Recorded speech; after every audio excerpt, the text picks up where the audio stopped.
সবাই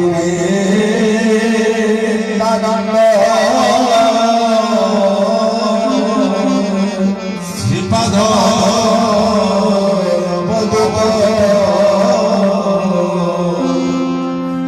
হার বদন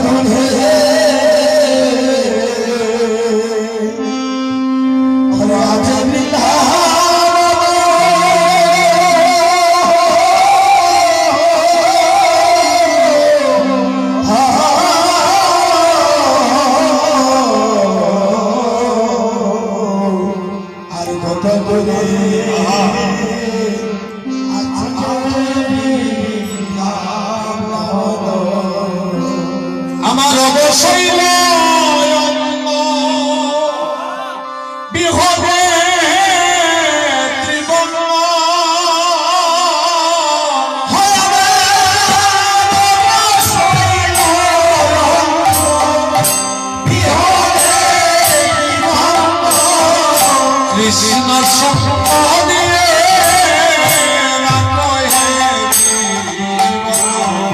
কৃষ্ণ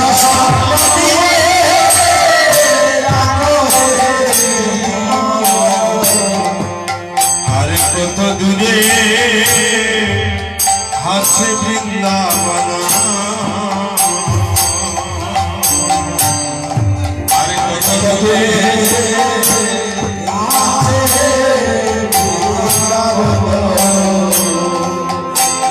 বৃন্দাবনের যত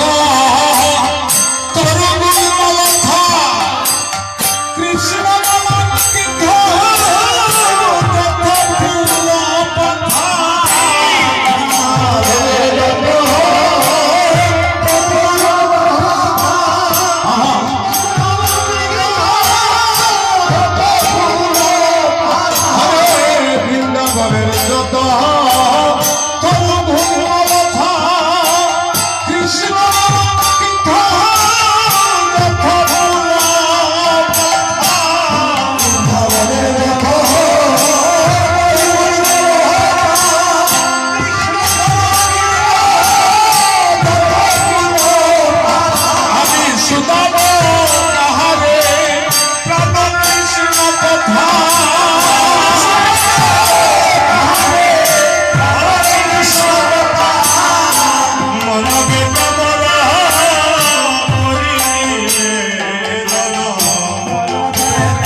আছে বৃন্দাবন আরে কত দূরে আছে বৃন্দাবন নিয়ে চলো আমার যমুনার ঘাটে হরিণ সমীর বাইরে মদন শিব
আমরা সকলে মিলে আজকে ভগবানের শ্রীঅঙ্গনে আমরা বৃন্দাবনে যাব।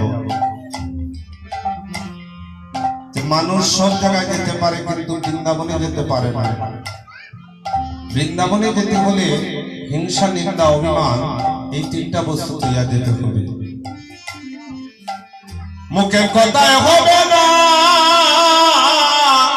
ব্রজগোপী বামনা হইলে সেই বলে নিলে না।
হিংসা নিন্দা কামনা এই তিনটা বস্তু যার মধ্যে আছে সে বৃন্দাবনে যেতে পারবে না।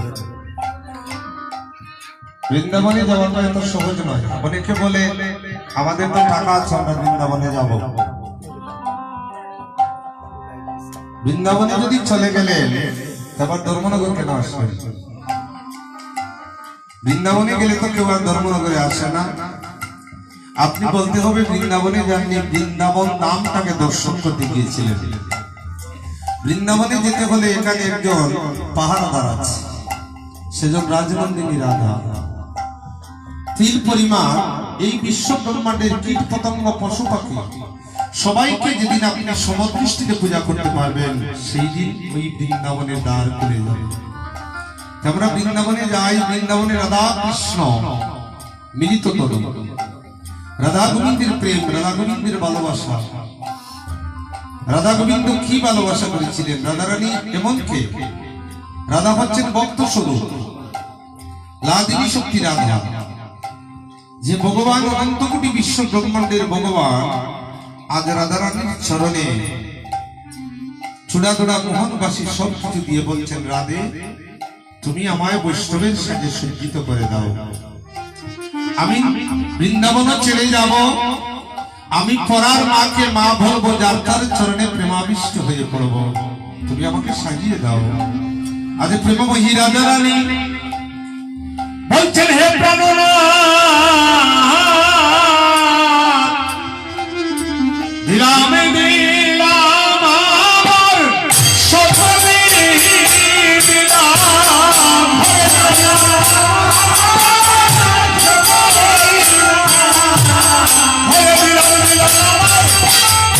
সকলে দিলাম,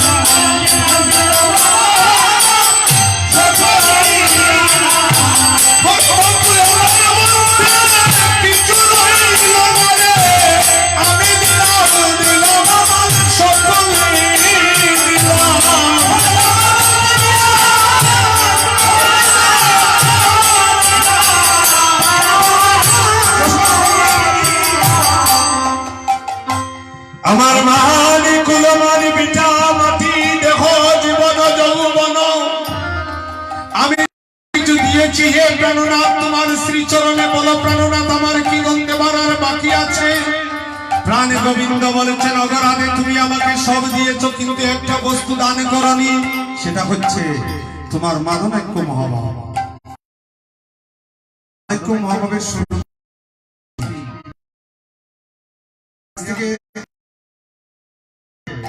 ধর্মনগর একটা বাসায় নিমন্ত্রণে এসেছিল আমাদের গুরু একটা কীর্তন।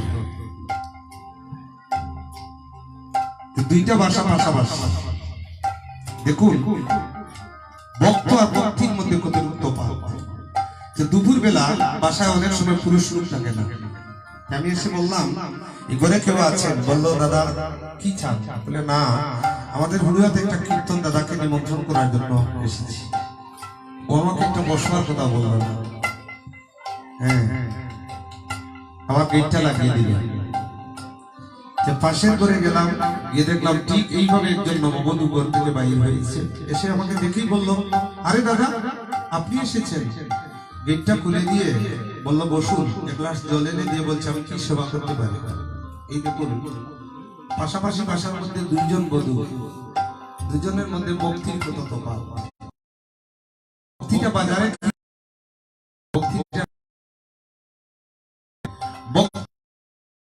উপরে উঠায়, এটা যারা ভক্তি যারা পায়ে দেখে জানে তারা উপরে উঠে। ভক্তি যে কত দূর নিয়ে যায় করা যায় না। ভক্তি সবসময়